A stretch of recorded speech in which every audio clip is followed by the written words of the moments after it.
ولا تخزني يوم يبعثون يوم لا ينفع مال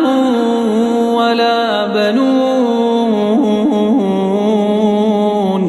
إلا من أتى الله بقلب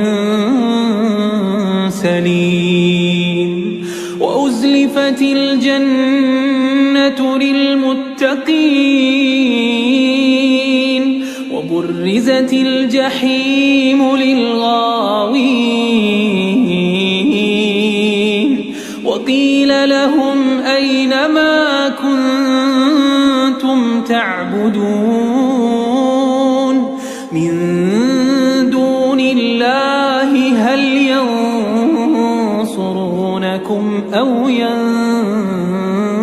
ينتصرون فكبكبوا فيها هم والغاوون وجنود إبليس أجمعون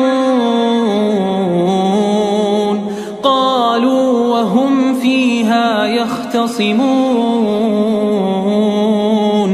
تالله إن كنا لفي ضلال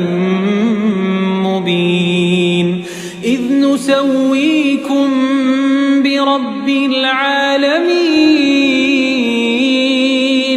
وما أضلنا إلا المجرمون فما لنا من شافعين ولا صديق حميم فلو أن لنا كرة فنكون من المؤمنين إن في ذلك لآية وما كان أكثرهم